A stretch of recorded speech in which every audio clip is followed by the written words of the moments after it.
계실 텐데요. 이렇게 우리 교회에 나오신 모든 분들 환영합니다. 우리 찬송가 한 장 부르겠습니다. 576장. 뒤에 추우시면 뒤에 에어컨 끄셔도 됩니다. 576장 새 찬양이만 나옵니다. 하나님의 뜻을 따라.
하나님께서 오늘도 또 함께 예배드릴 수 있는 은혜 허락하여 주셨습니다. 이 시간 우리 마음 모아서 우리의 삶의 기쁨 되시는 하나님께 영광 돌리는 예배를 드리겠습니다. 기도하겠습니다.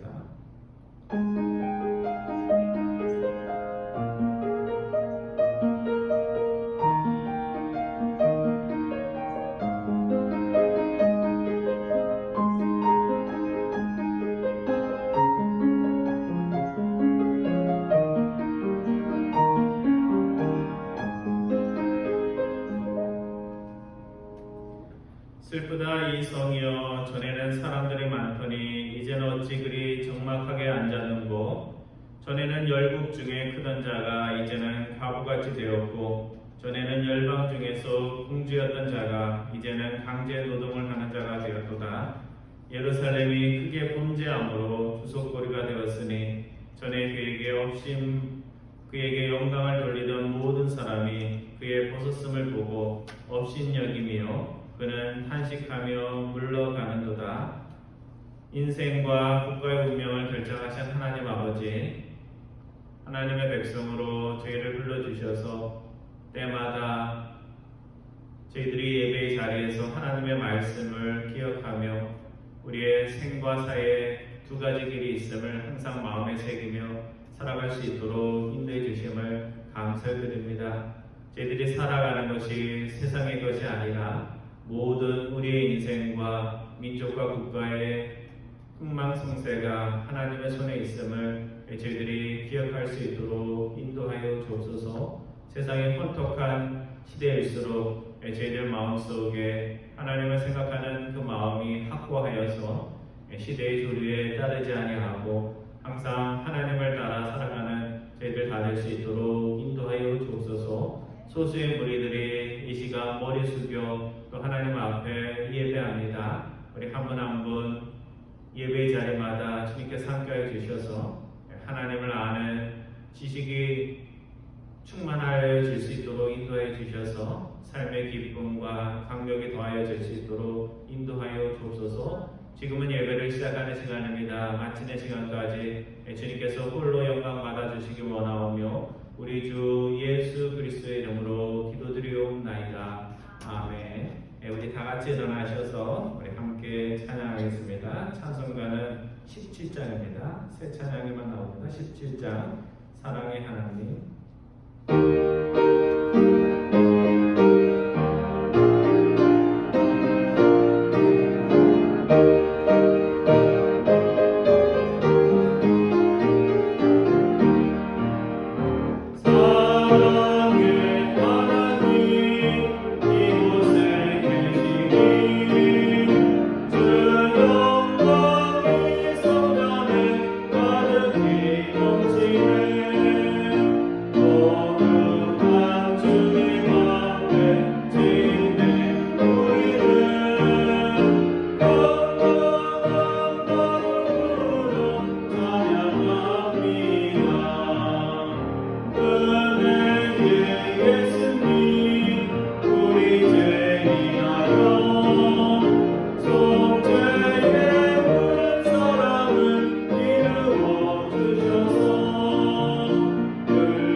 찬송가 뒤에 나오는 성시교독 28번입니다.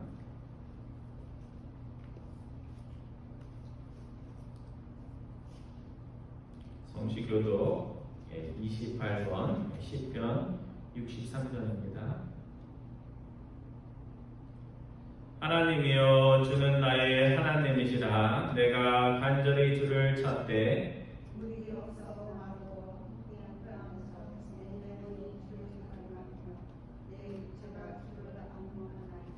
내가 주의 권능과 영광을 보기 위하여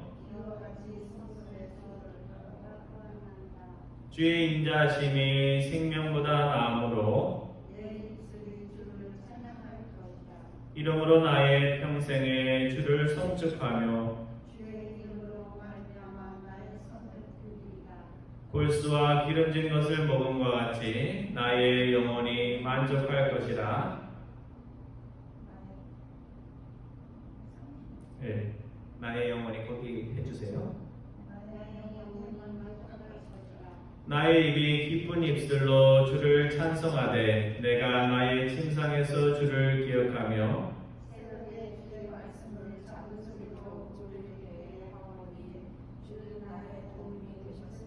다 같이 합니다. 내가 주의 날개 그늘에서 즐겁게 부르리다. 아멘. 자리에 앉아주시기 바랍니다.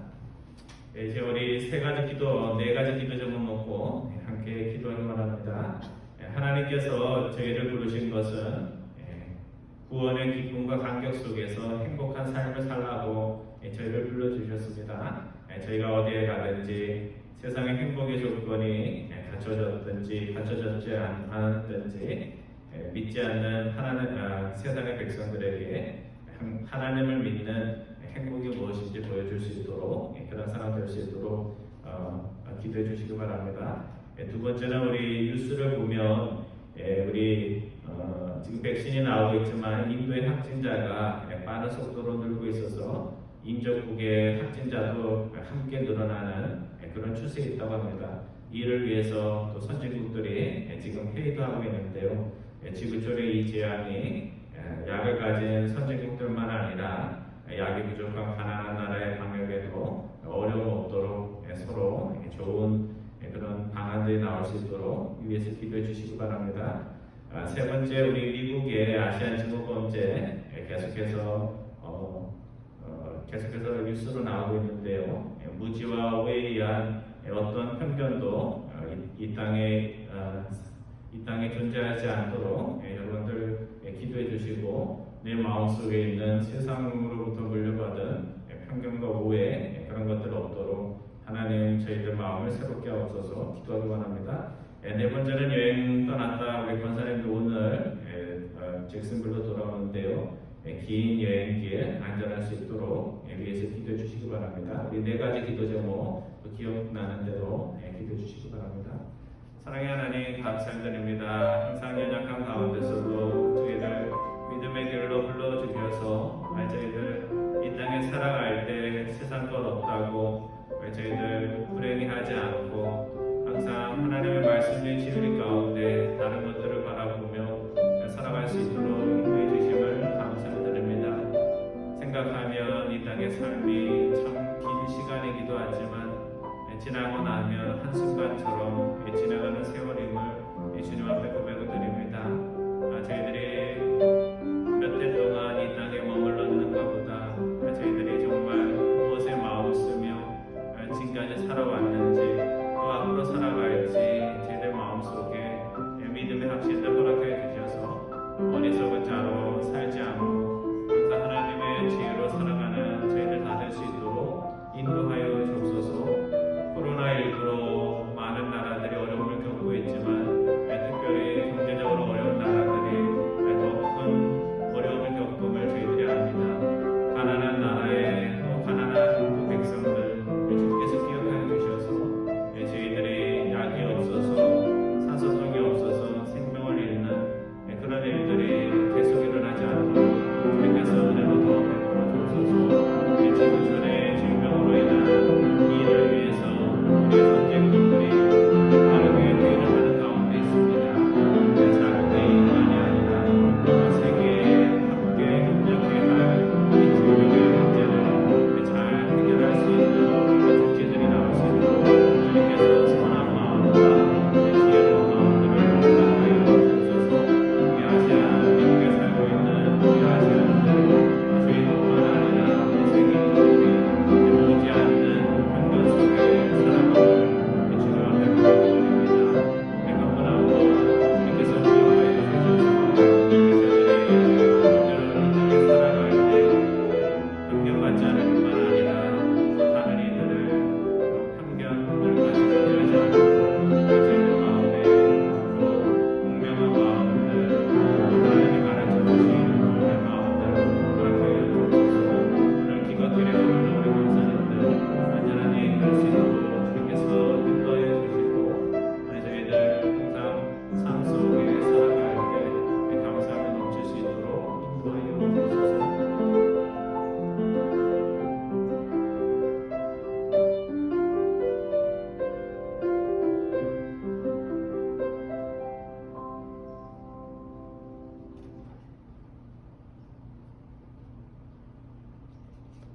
사랑의 하나님 감사드립니다. 저희들이 주님의 부르심을 받음으로 저희들이 죄와 죽음의 자리에서 구원과 삶의 새로운 의미로 저희들이 부르심을 받았음을 주님 앞에 고백을 드립니다.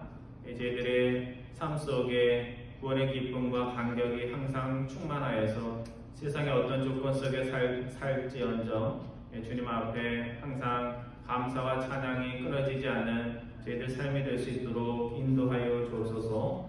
코로나19로 많은 이들이 고통받는 가운데 특별히 가난한 나라의 가난한 백성들이 죽음을 당하며 어려움을 겪고 있음을 저희들이 알고 있습니다.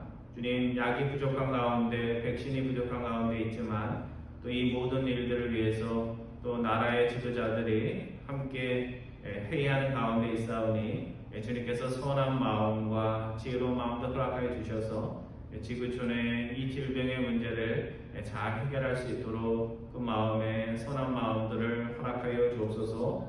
미국이 참으로 많은 이들의 자랑스러운 나라였는데 지금은 미국 안에 여러 가지 갈등과 미움의 마음들이 서로 돌출하는 가운데 있음을 주님 앞에 고백을 드립니다.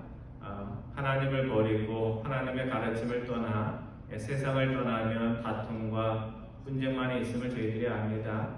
우리 미국 백성들의 마음속에 또 지도자의 마음속에 선한 마음도 허락하여 주셔서 다양한 인종이 살아가는 이 미국 안에 항상 조화로움과 서로를 이해하려는 아량 있는 마음들 허락하여 주옵소서. 오늘 또 우리 권사님들 먼 길을 떠나서 또 잭슨별로 옵니다. 오는 길 주님께서 지켜주셔서 또 다시 만날 때 건강한 모습으로 뵐 수 있도록 인도하여 주옵소서. 오늘 열왕기 마지막 장을 통하여 저희에게 하나님의 지혜를 허락하여 주시기 원하오며 우리 주 예수 그리스도의 이름으로 기도드리옵나이다.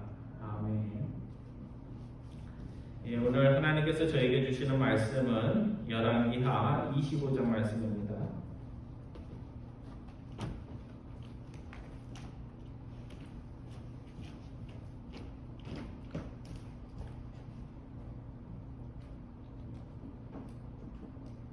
제가 가진 성경으로 606페이지입니다. 열왕기하 마지막 장 25장 1절부터 12절까지 말씀 우리 한 절씩 교독하게 원합니다. 열왕기하 25장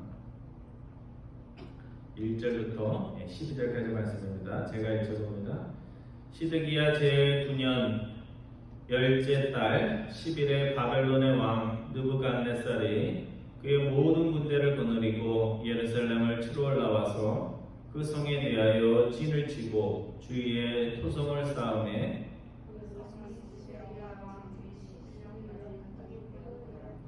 그의 넷째 달 9일에 성중에 기근이 심하여 그 땅 백성의 양식이 떨어졌더라.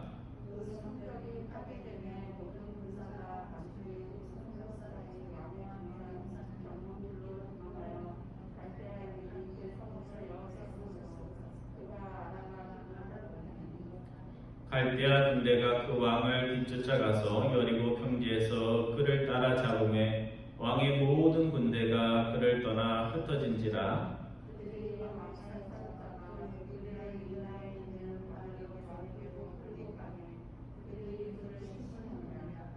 그들이 시드기야의 아들들을 그의 눈앞에서 죽이고 시드기야의 두 눈을 빼고 노사슬로 그를 결박하여 바벨론으로 끌고 갔더라.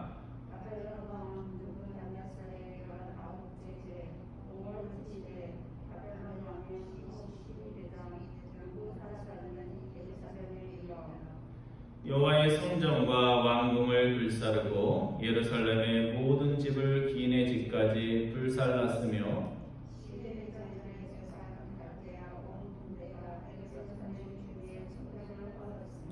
성중에 남아있는 백성과 바벨론 왕에게 항복한 자들과 우리 중 남은 자는 시대장 느부사라단이 모두 사로잡아가고 시대장이 그 땅에 비천한 자를 남겨두어 포도원을 다스리는 자와 농부가 되게 하였더라. 아멘. 지난 시간에는 우리 요시야 왕에 대해서 살펴보았습니다. 마지막 꺼져가는 등불과 같은 그런 등불의 심지에 불을 밝히고 그래도 유다가 하나님의 백성이라는 것, 하나님의 나라라는 것을 보여준 왕이 요시야 왕이었습니다.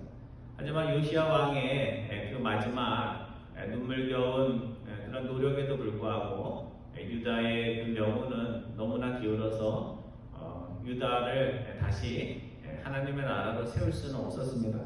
그래서 오늘은 유다의 마지막 왕인 시드기야와 유다의 최후가 어떤 식으로 이루어졌는지 본문 말씀을 통해서 살펴보고자 합니다. 그리고 하나님을 버리고 죄의 길을 고집하며 죄의 길에 있으면서도 하나님께 돌아오기를 거부하는 그런 하나님의 백성들의 마지막이 어떻게 되는지를 저희들이 기억을 하면서 죄에 대한 심판은 하나님의 자비로 이루어질 수 있지만 회개하지 않으면 결국 죄인이 마주하는 것은 용서가 아니라 심판이라는 것을 우리들이 마음에 다시 한번 새길 수 있기를 바랍니다. 먼저 1절에서 3절까지의 말씀을 보면 유다를 온전히 정복하기 위해서 바벨론 군대, 바벨론의 왕이 예루살렘에 와서 어떻게 그 정복의 일을 시작했는지를 말씀해 주고 있습니다. 제가 1절 말씀 읽고 여러분들이 2절과 3절 말씀 읽어주시기 바랍니다.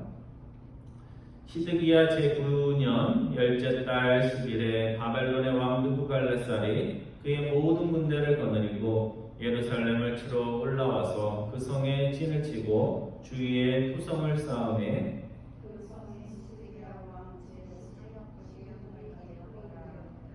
3절 말씀 같이 봅니다. 그의 넷째 달 9일에 성중에 기근이 심하여 그 땅 백성의 양식이 떨어졌더라. 북이스라엘은 주전 722년에 망하고 지금 남은 나라가 유다 나라인데 주전 586년에 예루살렘이 멸망을 합니다. 근데 유다의 마지막 왕이 누구라고요? 시드기야입니다. 시드기야. 그래서 시드기야가 어떤 사람이냐면요, 남유다의 마지막 선한 왕이었던 요시야의 셋째 아들입니다. 그래서 유다의 마지막에 통치했던 왕들은 다 요시야와 관련된 사람이에요. 그래서 요시야 왕이 죽고 나서 시드기야가 왕이 된 게 아니고 넷째 아들인 여호아하스가 왕이 되었는데 애굽 왕 바로 느고가 자기의 말을 듣지 않자 이 왕을 애굽으로 잡아가고 자신의 말을 잘 듣고 애굽에게 잘할 수 있는 왕을 세웁니다. 그 사람이 누구냐면 엘리야김. 그래서 여호야김으로 이름이 바뀌는데 그 사람이 왕이 됩니다. 그래서 여호야김이 왕으로 있으면서 친애국 정책을 하니까 또 누가 미워해요? 지도로 보면 왼쪽에는 애굽이 있고 오른쪽에는 바벨론이 있는 거예요. 그래서 우리 한국이 지금 중국하고 미국 사이에서 아주 힘든 것처럼 그 이스라엘도 애굽이냐 바벨론이냐를 놓고 계속 양국에 시달리던 그때입니다. 그래서 여호야김은 바벨론의 반기를 들어서 바벨론 왕의 공격을 받아 죽고 여호야김의 아들 여호야김, 그러니까 시드기야를 하면 조카예요. 조카가 왕이 됩니다. 그런데 이 조카 역시 몇 해 가지 않아서 바벨론의 미움을 받아 포로가 되고 이제 여호야김의 삼촌이라 할 수 있는 시드기야가 이제 유다의 마지막 왕이 되어서 나라를 다스리게 됩니다. 그래서 시드기야도 처음에 바벨론이 강대국이니까 처음에 저자세로 바벨론을 대하다가 이제 틈이 생기니까 바벨론의 반기를 드는데 그것 때문에 결국 유다는 멸망하게 됩니다. 그래서 이제 바벨론 왕은 이 작은 나라 유다를 함락시키기 위해서 1절에 보면 군대를 얼마큼 동원했다고 나와 있어요. 모든 군인들을 다 끌고 와서 그 작은 나라, 바벨론은 큰 나라였는데 끌고 와서 예루살렘 주변에다가 토성을 쌓습니다. 그러니까 성이 이렇게 둥글게 있잖아요. 그 바깥에다가 도망치지 못하게 똑같은 성을 더 크게 짓는 거예요. 그러니까 얼마나 많은 것을 가져와가지고 그 일을 했겠어요. 그래서 예루살렘 성 주변에 토성을 쌓은 것이 시드기야가 11년 통치했는데 시드기야 통치 9년 10월, 그러니까 가을, 우리 날짜하고 가을 정도죠. 그 다음에 4월까지 토성으로 포위해서 1년 6개월 동안 음식도 못 들어가게 하고 지새끼 한 마리 나가지도 못하고 들어가지도 못하게 그렇게 포위를 한 것입니다. 나중에 어떻게 됐을까요? 1년 6개월 동안 포위를 했으니까 나중에 먹을 게 어떻게 됐을까요? 다 떨어졌어요. 그래서 이제 성 안의 백성들이 이제 먹을 것이 없어서 성 안에서 굶어 죽든지 뭐 이렇게 죽거나 저렇게 죽거나 성문을 열든지 할 그때 운명의 날이 점점 다가오기 시작한 것입니다. 그래서 성경에 보면 이 기근은 하나님의 백성들이 하나님 백성답게 살지 못할 때 일어나는 일입니다. 그냥 가난한 사람들에게 일어나는 일이 아니고 나라와 백성에게 기근이 생기는 것은 하나님을 떠났을 때 하나님께서 깨달으라고 주시는 것입니다. 그래서 성경은 하나님의 백성들이 제대로 살지 못하면 하나님께서 하늘의 문을 닫아서 하늘의 문을 닫으면 뭐가 내리지를 못해요? 비가 내리지 못해서 땅에 곡식이 자라지 못해서 먹을 것이 없게 됩니다. 그래서 오늘 우리가 인생을 살면서 내 인생 왜 이렇게 안 풀리나 싶은 그런 기근을 만날 때는 혹시 이 일이 나의 영적인 부족함과 허물로 인해서 일어난 것은 아닌지 돌아보는 기회로 삼아야 됩니다. 사탄은 오늘 우리들이 하나님을 떠나서 자기만의 성을 짓고 그곳에 갇혀서 잘 살아보려고 했는데 살면 살수록 어떻게 돼요? 인생이 잘 안 풀리는 거예요. 유다 백성들처럼. 그래서 인생이 고달프고 기근을 만나는 것처럼 그렇게 되면 사탄은 굉장히 기뻐합니다. 근데 하나님은 뭘 원하실까요? 적들의 빙 둘러싸여서 성 안에 살고 있으면 하나님은 그런 상황에 소망이 없는 것이 아니라 기근으로 영혼이 굶주리고 영혼의 배고픔에 사탄의 먹잇감이 되려는 지경에 놓인 하나님의 백성들이 이제는 세상에 의지하는 것들을 다 내려놓고 어디를 바라봐야 돼요? 주위에는 다 적들만 있으니까 하늘을 바라보면서 하나님께 도움을 얻기를 원하십니다. 우리가 살아오다 보면 그런 일들 많죠, 그렇죠? 왼쪽을 봐도 저기고 저쪽을 봐도 저기고 이런 데서 어떻게 내가 빠져나가나 싶은 그런 상황이 있는데 그럴 때일지라도 하나님을 바라보고 하늘을 향해서 눈을 들면 하나님께서 도움을 주십니다. 오늘 본문 4절과 5절에 보면 왕과 왕을 보호하는 군사들이 위기가 닥치자 제일 먼저 어떻게 해요? 제일 먼저 도망을 칩니다. 제가 4절 말씀 읽고 여러분들 5절 말씀 읽어주시기 바랍니다. 제가 4절 봅니다. 그 성벽이 파괴됨에 모든 군사가 밤중에 두 성벽 사이 왕의 동산 견문길로 도망하여 갈대아인들이 그 성읍을 에워쌌으므로 그가 아라바 길로 가더니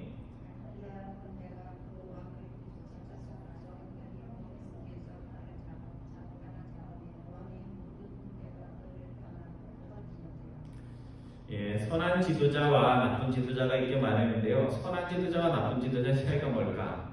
차이점이 많죠. 그런데 그 중에 한 가지는 뭐냐면 요한복음 10장에 보면 예수님께서 목자에 대한 이야기를 해요. 목자는 뭐 하는 사람이에요?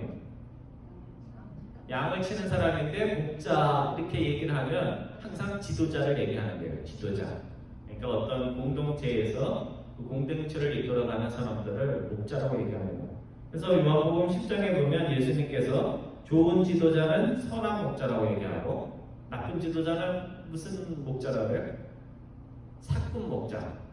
돈을 받을 때만 일하는 목자로 비유를 하십니다. 그래서 선한 목자는 어떤 일이 양들이 위험해지면 자신도 위험해도 양들을 보호하기 위해서 싸우는 목자가 좋은 목자고 사꾼 목자, 가짜 목자는 지도자는 양도 재앙이 아니라 이리가 오는 것을 보면 위험이 올 때 어떻게 한대요? 도망을 쳐요. 달아나요. 그러면 양들은 어떻게 될까요? 이들한테 다 잡혀먹혀요. 그러니까 나쁜 지도자야, 나쁜 하나님의 백성의 지도자급에 있는 사람들은 위험이 오면 어떻게 한다고요? 도망을 치고 자기의 책임을 내려놓습니다. 여러분들 잘 생각해 보세요. 나는 이거 사꾼 목자, 그러니까 이거 목사님 얘기지 저희들 얘기 아닙니다. 이렇게 생각할 게 아니고 지도자들에게 주시는 말씀이에요. 그러니까 나는 위기 때 어떻게 하는 사람인가 한번 생각할 필요가 있습니다. 1950년 6월 28일, 그러니까 6.25 전쟁이 일어나고 나서 3일째 되는 해 인민군 탱크가 서울에 들어왔다는 소식이 국방부에 들립니다. 그래서 국군이 서울 시민들이 한강 이남으로 피신을 하기도 전에 그 한강 인도교와 철교를 폭파했어요. 그럴 수 있잖아요, 그렇죠? 한강을 내리면 그 밑으로 그냥 금방 점령이 되니까 그렇게 할 수 있어요. 근데 그때 대통령이 어디에 있었을까요? 대통령은 서울에 나와가지고 내가 너희들과 같이 하겠다 이렇게 한 게 아니라 대통령과 국방장관은 벌써 피신을 했어요. 한강 다리를 파괴할 것을 벌써 알면서도 모르는 것처럼 그렇게 이야기를 했습니다. 여러분 전쟁에서 어쩔 수 없다고 하더라도 생각해 보세요. 도망을 치는데 같이 가야 되잖아요, 지도자가. 그렇죠? 근데 먼저 갔다고 생각해 보세요. 그러면 그 대통령을 따르는 백성들의 마음이나 교회에서 목사님을 따르는 교우들 마음이 어떨 것 같아요? 참 배신감을 느끼겠죠, 그렇죠? 배신감을 많이 느낍니다. 그래서 5절에 보면 시드기야와 백성을 지켜야 할 군인들이 어디까지 도망을 쳤는지가 나와요. 그래서 5절에 보면 어디까지 도망을 쳤다고 나와요? 예? 갈대아 군대가 시드기야 왕을 뒤쫓아 가서 어디까지 갔다고 그랬어요? 5절에 여리고 평지까지 갔죠. 여리고 평지. 그래서 예루살렘에서요 여리고 평지까지 가려면 29km로 가야 돼요. 29km. 엄청나게 많이 도망을 친 겁니다. 그래서 시드기야는 아마도 이렇게 멀리까지 도망치면서 야 이제는 살게 됐구나 이렇게 생각을 했는데 바벨론 군대가 누구를 쫓아와요? 왕을 잡아야 되거든요. 그죠? 나라를 패망시키려면. 그래서 군대가 가까이 오고 왕이 잡히려고 하자 왕을 호위하던 군인들도 다 어떻게 돼요? 뿔뿔이 흩어져요. 그래서 이 나쁜 사람들끼리는요 단합이 안 돼요. 잘 되는 것 같아도 처음에는 뭐 잘 되는 것 같아도 마지막에는 또 갈라져요. 또 갈라져가고 자기 살 길을 찾습니다. 근데 이 여리고 평지는 어떤 곳이냐면 여러분들 여호수아서에 보면 출애굽한 이스라엘 백성들이 약속의 땅에 들어가서 첫 번째로 하나님의 도우심으로 칼을 쓰지 않고 칼과 창을 쓰지 않고 정복하는 도시가 어디예요? 여리고성입니다. 그러니까 하나님이 약속의 백성에게 축복의 땅으로 줬던 그 여리고에서 유대 민족이 유다 왕이 하나님을 버리고 살다가 마지막 유다의 왕조의 마지막 왕이 어디서 잡혔다고요? 하나님이 축복으로 주셨던 그 성 여리고성 근처에서 잡히게 됐다는 겁니다. 이거는 무슨 의미냐면 나의 신앙을 볼 때 내가 그 교회에서 참 열심히 신앙생활했지 하는 그것이 과거인데 그 과거 이후에 내가 어떻게 살았냐에 따라서 내가 정말 열심히 신앙생활했던 그곳이 어떤 곳이 될 수 있어요? 여리고 평지와 같이 나의 비참한 말로를 증언하는 장소가 될 수 있다는 겁니다. 그러니까 나 10년 전에 열심히 믿었어. 이게 돼요? 안 돼요? 안 돼요. 10년 전에 잘했으면 뭐예요?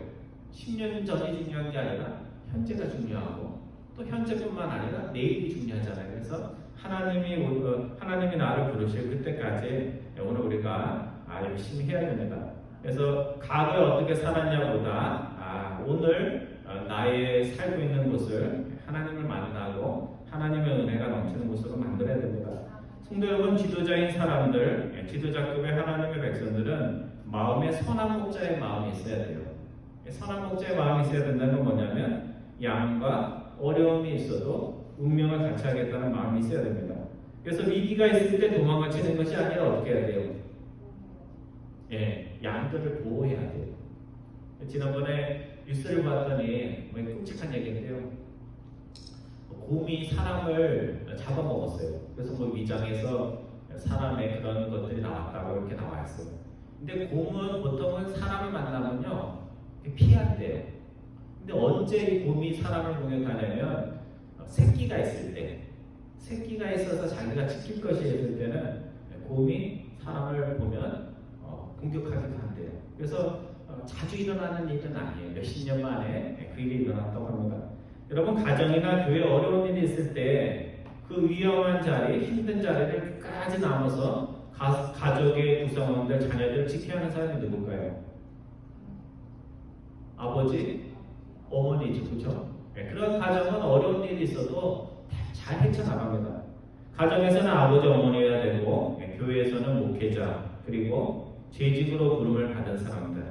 나 초대 때부터 나 교회 지켰어 하는 그런 분들이 교회를 지켜야 됩니다. 그래서 코로나처럼 전염병의 시기에 전염병 안 무서운 사람이 어디 있어요? 무서워요, 안 무서워요? 무섭죠. 우리 교회에 안 무서운 사람 하나도 없어요. 연세들 보세요. 교회가 믿음의 본연의 일을 할 수 있도록 교회를 지키고 예배를 지키고 현명하게 지켜야죠. 성경의 가르침의 정신을 끝까지 지켜야 할 사람이 누굴까? 누가 지켜야 돼? 교회는? 지도자급에 있는 사람들이 지켜야 돼요. 목사님이 지키고, 장로님들이 지키고, 권사님들이 지키고, 집사님들이 지켜서 어떤 분이 예배드리러 왔을 때 교회를 지키는 분들이 있어야 됩니다. 그래서 혼자 살겠다고 도망친 시드기야가 어떻게 되나 잘 보세요. 백성 버리고 도망을 가다가 심리의 7배도 넘는 곳까지 멀리 도망을 갔지만 바벨론 군대가 와가지고 잡아서 끌고 옵니다. 그러니까 살지도 못하면서 체면만 어떻게 됐어요? 체면만 구기고 백성들을 허탈하게 만들어다 옵니다. 성도 여러분, 가정과 교회에 어려운 일이 있을 때 도망칠 것이 아니라 어려움의 자리에서 끝까지 고통을 분담해야 됩니다. 우리가 자꾸 거꾸로 생각해요. 하나님을 믿는다고 하면서도 좋은 일 있으면, 먹을 게 있으면 그걸 나누려고 하지만 먹을 게 없고 고통만 있을 때 또는 어떻게 해야 돼요? 여러분, 먹을 것만 나눠야 돼요? 아니죠. 먹을 것만 나누는 게 아니라 가정이나 교회나 국가에 어려운 일이 있을 때 고통도 분담하라고 하나님이 여러분과 저를 부르신 겁니다. 그래서 어려울 때 그것을 나누면요, 어떤 일이 벌어지냐면 어려움도 시간이 지나고 하나님이 도와주시면 어려움이 다 사라져요. 코로나가 영원히 사라지지 않더라도 코로나의 공포나 그런 것들이 조금씩은 사라질 것입니다. 그리고 나면 부끄럽지가 않죠. 하나님 앞에서 부끄럽지 않고, 또 사람들 볼 때 좋은 일이 있을 때 그것들이 함께 참 어려웠는데 그때 두려웠지만 이런 일을 하고 나니까 하나님이 이런 기쁨을 주셨네 하면서 추수감사절이든 성탄절이든 함께 예배드리면서 기뻐할 수가 있습니다. 제가 전교에서 목회할 때요, 한국에서 천안함이 침몰이 되고 세월호 참사가 일어나고 그래서 그들이 침몰하는 사건들이 많이 일어났습니다. 그때 저희 목회도 그렇게 이렇게 막 신나고 그런 건 아니고 이 배가 막 침몰하려고 그러는 것처럼 어려울 때였어요. 그러니까 그 사건들이 저한테 목회적으로 다가올 때입니다. 그래서 그때 어떤 말들이 많이 있었냐면요, 여러분이 배의 선장이라면, 그리고 여러분이 탄 배가 지금 침몰하고 있다면 선장을 어떻게 해야 하나 하는 얘기들이 많이 나왔어요. 그래서 국회의원들이 배가 침몰하는데 선장이 먼저 도망쳤다고 선장들을 되게 꾸짖었어요. 제가 그걸 보면서 자신이 선장이었으면 자신은 그렇게 자신이 있는가 싶은 그런 마음이 들더라고요. 만약에 여러분이 천안함이나 세월호의 선장이었다면 여러분은 어떻게 했을 것 같아요? 모든 승객들이 내릴 때까지 기다리고 안전하게 구출될 수 있도록 하고, 그리고 선장이 마지막으로 내려야 되잖아요, 그렇죠?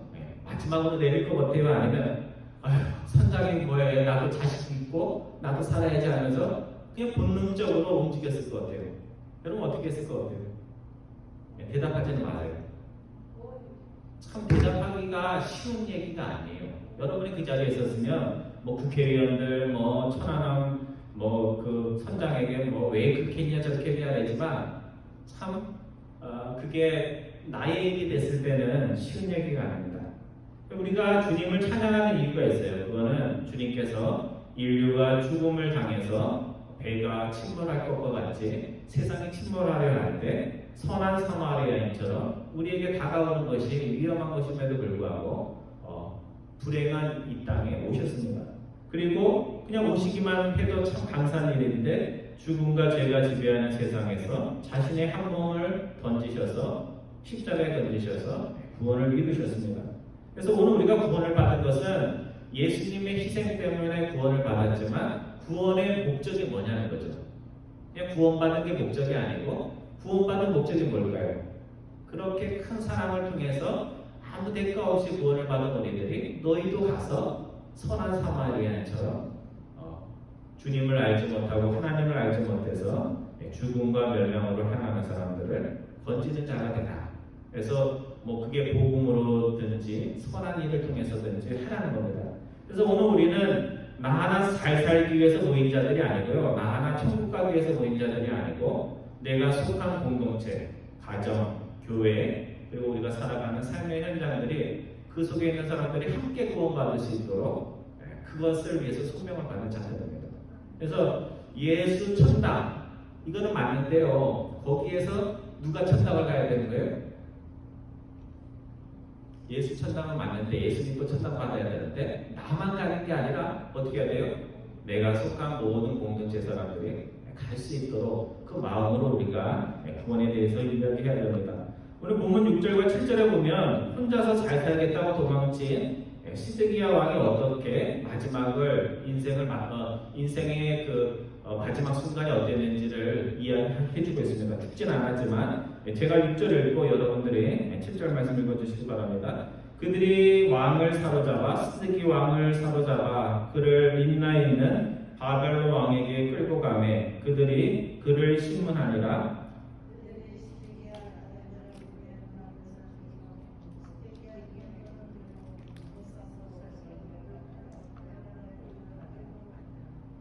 옛날에는요 굉장히 잔인했어요. 그래서 전쟁에서 패한다는 거는 왕에게는 끔찍한 일이에요. 그렇죠? 그래서 왜 바벨론 사람들이 시드기야의 눈을 먼저 빼고 아들을 죽이지 않고 시드기야 눈을 나중에 빼고 아들들을 먼저 죽게 했을까? 왜 그랬을 것 같아요, 여러분? 그냥 뭐 일하다 보니까 그렇게 했을 것 같아요? 아무 생각 없이 그렇게 하는 게 아니고요. 이 시드기 왕에게 가장 비참한 것을 경험하게 하도록 그렇게 만든 겁니다.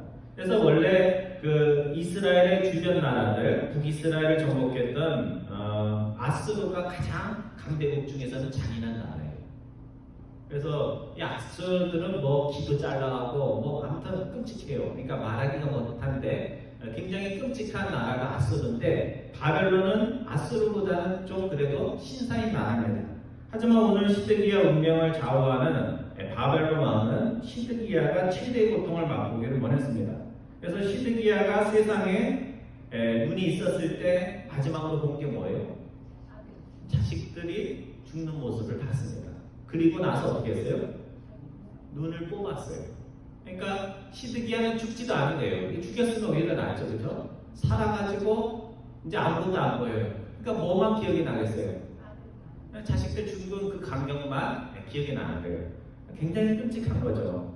그래서 하나님이 바벨론을 도구로 쓰시긴 했지만 하나님이 그렇게 잔인하게 일하라고 한 건 아니에요. 그래서 예언서에 보면 바벨론에 대한 심판의 이야기들이 많은 것이 그런 이유 때문입니다. 그래서 힘 있는 자들, 하나님을 모르는 힘 있는 권세자들의 잔인함이 어떤지를 보여주는 대목이기도 하지만 성경의 저자가 자기 나라 사람이잖아요. 자기 나라의 마지막 왕의 이런 비참한 모습을 그려준 이유가 있습니다. 그것은 영적인 눈을 잃어버리고 살아가는 자는 마지막에 뭐도 잃어버린다고요? 육신의 눈도 잃어버리는 비참함을 경험한다는 겁니다. 그래서 하나님을 버린 자의 말로는 누구처럼 된다고요? 시드기야처럼 하나님을 버린 나라와 민족 사람들은 인생들은 그렇게 될 수밖에 없다는 것을 시드기야의 이야기를 통해서 우리들에게 들려주고 있는 것입니다. 본문 8절 이하 10절의 말씀을 보면 하나님의 백성이라는 자들이 살아계신 하나님보다 더 의지하고 자랑했던 모든 것이 불에 태워지고 잿더미가 되고 돌부스러기가 되었다는 것을 말씀해주고 있습니다. 하나님이 빠지면서 의지하는 것들은 어떻게 된다고요? 마지막 순간에 다 불태워지고 잿더미가 된다는 것을 말씀해주고 있습니다. 우리 8절부터 10절까지 말씀 교독합니다. 제가 8절 봅니다. 바벨론 왕 느부갈네살 19째 해 5월 7일에 바벨론 왕의 신복 시대장 르부사라단이 예루살렘에 이르러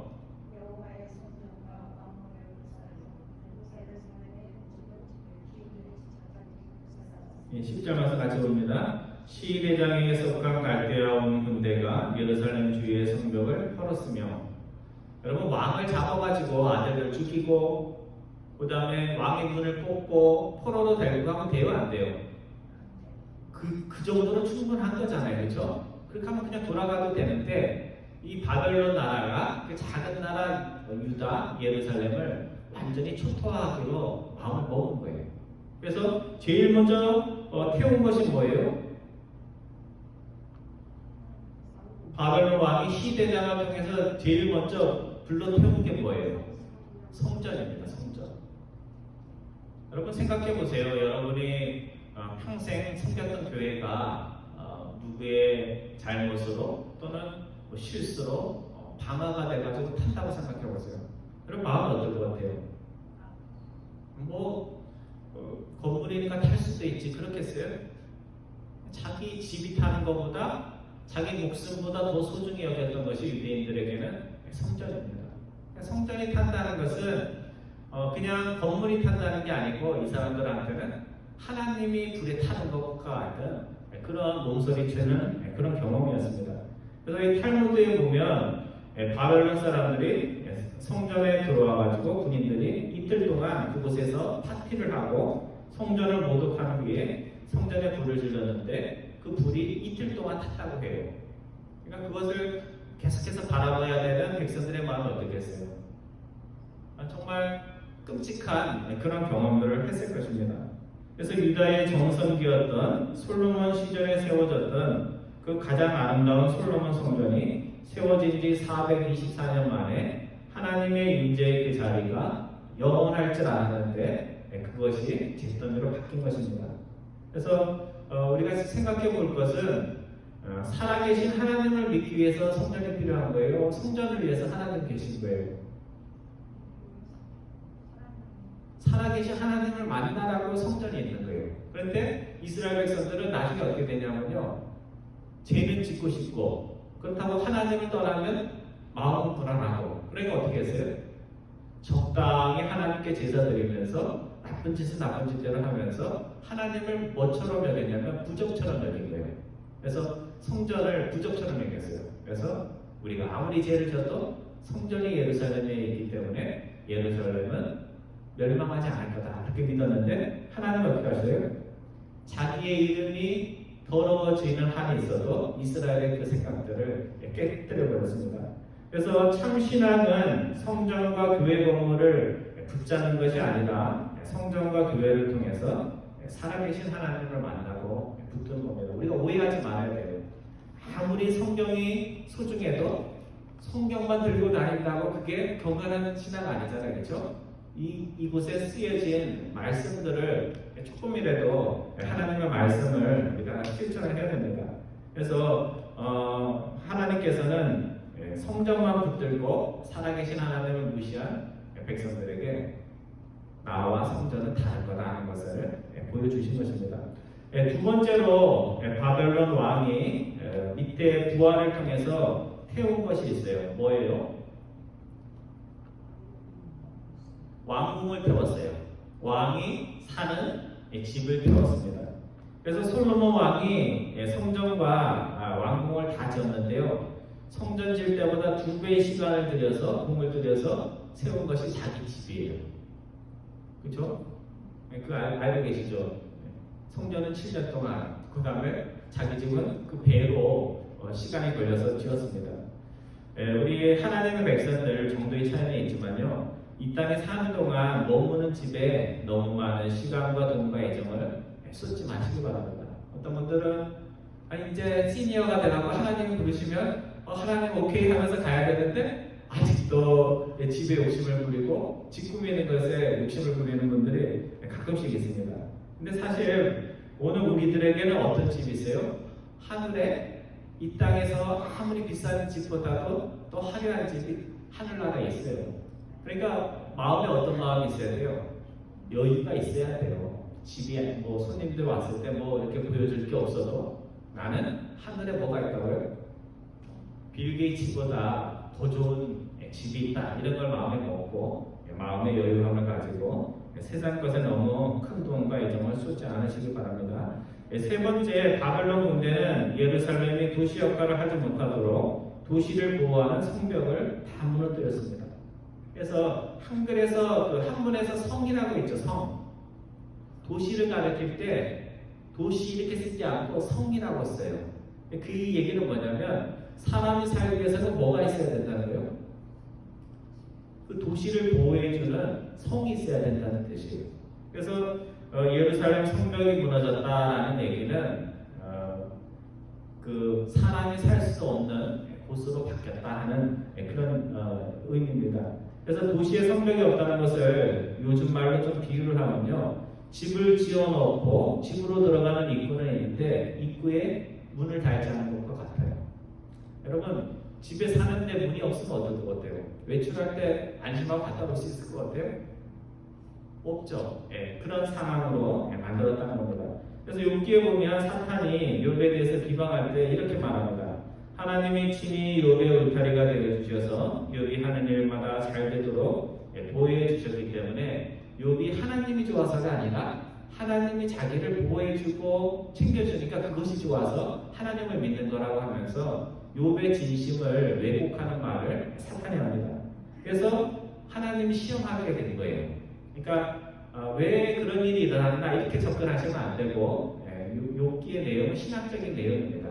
하나님을 섬기는 자들의 마음이 진정으로 하나님이 주시는 것 때문인지 하나님 때문인지에 대한 그런 이제 논쟁이 벌어졌는데 욥이 나중에 어떻게 돼요? 재물과 상관없이 하나님을 섬겼다는 것이 나타나게 됩니다. 성도 여러분, 여러분은 어떻습니까? 하나님이 여러분의 인생의 울타리가 되어주시고 예루살렘 성벽처럼 보호해 주셔서 하나님을 믿는 것입니까? 아니면 하나님을 사랑하고 잘 믿으니까 하나님이 여러분의 보호벽, 성벽, 울타리가 되어주시는 것입니까? 뭐가 먼저예요? 하나님이 나한테 잘해주니까 내가 하나님을 믿는 거예요? 아니면 내가 하나님을 기뻐하고 사랑하기 때문에 하나님이 나를 보호해 주시는 거예요? 그 순서가 굉장히 중요합니다. 그래서 예수님도 산상수훈에서 이렇게 얘기하잖아요. 너희는 먼저 뭐를 구하라? 의식주를 구하라. 이렇게 얘기 안 하시고 뭘 먼저 구하라래요? 너희는 먼저 하나님 나라와 의를 구하라. 그러면 너희가 염려하고 걱정하는 의식주의 문제를 내가 해결해 줄 것이다. 그렇게 말씀하고 있습니다. 그래서 성벽, 예루살렘 성벽이 무너졌지만 결국은 우리가 하나님을 먼저 믿으면 꼭 성벽을 뭐 엄청나게 세우지 않아도 하나님도 울타리가 되어주시고 성벽이 되신다는 것을 꼭 기억할 수 있기를 바랍니다. 마지막으로 성경 기자는 본문 11절과 12절에서 바벨론 사람들이 중요한 사람들은 다 포로로 끌고 가고 이제 포도원과 밭을 돌볼 그런 노동자들만 예루살렘에 남게 했다는 것을 말씀해주고 있습니다. 그리고 본문 18절 이하 26절 읽지는 않았는데요. 나중에 보면 이 바벨론 시대장이 유다의 국가에 중요한 역할을 하는 사람들을 다 잡아서 포로로 끌고 가요. 그래서 바벨론 왕 앞에 데리고 가는데 포로로 끌고 간 게 아니라 끌고 간 사람도 있지만 그 중에 많은 사람들을 왕 앞에서 죽여버립니다. 이거는 뭐냐면 너희들 바벨론에게 반기될 생각하지도 말라 해서 길을 죽여놓기 위해서 그렇게 한 것입니다. 그래서 하나님의 공의와 사랑을 드러내라고 약속의 땅에 심겨진 아름다운 포도나무와 같은 유다 나라가 이제 열왕기 마지막 장에서 뿌리가 뽑혀서 어떤 나무들은 타지도 끌려가고 앙상한 나무들까지만 돌멩이 남긴 분은 예루살렘 밭에 남게 되었다는 그런 좀 암울한 이야기가 오늘 본문의 마지막 장입니다.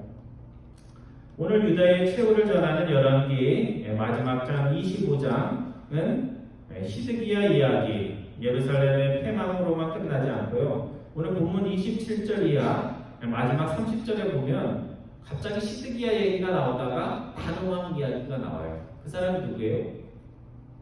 27절 이하 30절까지 말씀. 누구 얘기가 나와요?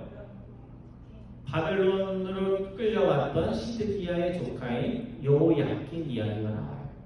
그래서 오늘 27절 이하 마지막 30절에 보면 포로로 먼저 끌려왔던 여호야킨이 그 포로된 나라에서 굉장히 오래된 그때 감옥에서 풀려나서 바벨론 왕에게 한대를 받는 것으로 나옵니다. 근데 이 이야기가 뭐와 비슷하냐면 우리가 사무엘 상하를 볼 때 이렇게 읽을 때 그 사울 집안, 망한 사울 집안의 마지막 후손이 누구예요? 무비보셋이잖아요. 무비보셋이 다윗이 친구를 생각해갖고 그 사울의 아들인 장애자인 무비보셋을 식탁으로 초대해서 한대를 해줍니다. 그래서 망했던 사울의 가문의 마지막 왕손이라 할 수 있는 무비보셋이 다윗의 한대를 받은 것처럼 다윗 가문의 마지막 왕족인 여호야긴이 바벨론 왕의 상에서 한 대를 맞는 것으로 이야기가 끝나고 있습니다. 자, 27절부터 30절까지 말씀 우리 본문으로 읽지 않았는데 한 절씩 교독합니다. 제가 27절 보고 여러분들 28절 봐주시기 바랍니다. 유다의 왕 여호야긴이 사로잡혀간 지 37년 고 바벨론의 왕 에월무로닥이 즉위한 원년 12월 그달 27일에 유다의 왕 여호야김을 옥에서 내놓아 그 머리를 들게 하고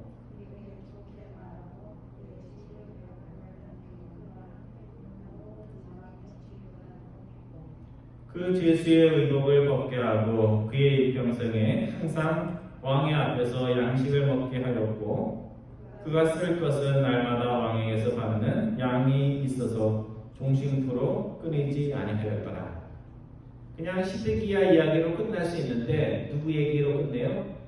여호야긴 이야기로 애매한 내용으로 오늘 열왕기가 끝나게 됩니다. 이제 왕은 눈이 뽑혀서 잡혀가고 성전과 왕궁과 제대로 된 건물 하나 남지 않은 하나님의 백성은 이제 역사에서 사라지는 것인가? 대답은 예스도 될 수 있고 노도 될 수 있습니다. 아무리 하나님의 심판을 받았어도 다시 하나님 앞에서 회개하면 하나님 받아주세요? 안 받아주세요? 받아주세요. 회개도 중요하지만 우리가 회개할 수 있는 이유는 하나님이 아무리 잘못한 나보다 더 나쁜 죄인이 있어도 하나님께 나가서 회개하면 하나님이 받아주신다는 겁니다. 그래서 회개에는 늦은 시간이 없어요. 자신의 잘못을 깨닫고 돌아오는 하나님의 백성에게는 여호야긴도 남의 나라에서 저렇게 은혜를 받는데 회개하는 하나님의 백성들은 이방인의 식탁에서 몇 끼를 얻어먹는 것과 비교할 수 없는 그런 용서와 회복과 복이 있다는 것을 우리가 기억할 필요가 있습니다. 그래서 오늘 여러분과 저는 시드기야나 유다 나라처럼 망하기 위해서 부르심을 받은 자가 아니라 잘못하며 살지만 회개하고 회복된 자로 멸망해가는 세대에 하나님의 회개와 구원을 전하기 위해서 부르심을 받았다는 것을 꼭 기억하시기 바랍니다. 여러분, 하나님의 말씀대로 살면요 복을 받아요. 이게 제 얘기가 아니고 하나님의 말씀입니다. 그리고 죄를 지면 죄를 짓고도 회개하지 않고 그 길로 계속하면 반드시 하나님의 심판을 직면하게 된다는 것을 성경은 계속해서 이야기하고 있습니다. 사랑이 하나님이지만 죄에 대한 심판은 있다는 것을 항상 말씀하고 있습니다. 그래서 여러분과 제가 심판받는 백성이 아니라 하나님께서 이루신 구원의 모든 기쁨들 누리는 하나님의 백성 되기를, 하나님의 소명 가운데 살아가기를 주님의 이름으로 축원드립니다. 기도하겠습니다.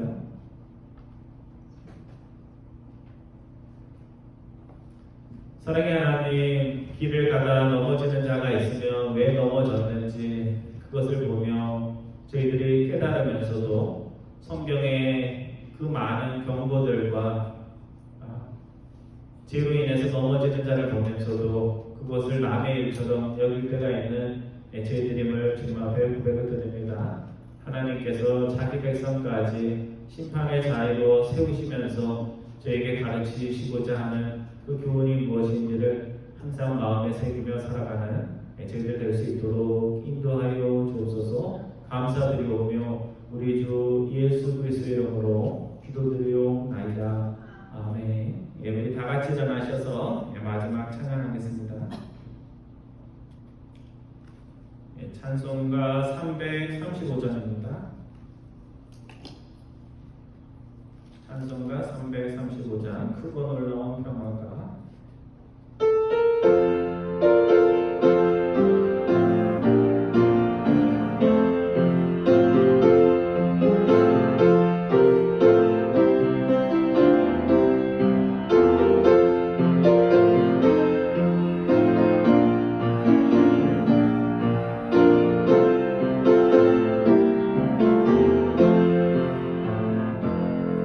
그고 놀라운 평화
이제는 우리 주 예수 그리스도의 은혜와 하나님 아버지의 극진하신 사랑하심과 성령님의 선한 삶을 살 수 있도록 능력 부어주시는 능력이 오늘 열왕기하 마지막 장 25장의 말씀을 통하여 지혜의 길에서는 회개하지 않는 자의 삶에는 반드시 심판이 있음을 마음에 새기며 하나님이 부르신 기쁨의 삶, 구원의 삶의 모든 것들을 기쁨으로 이루기를 마음에 다짐하는 사랑하는 모든 하나님의 백성들 위해 지금으로부터 영원토록 함께 하시기를 축원하옵나이다.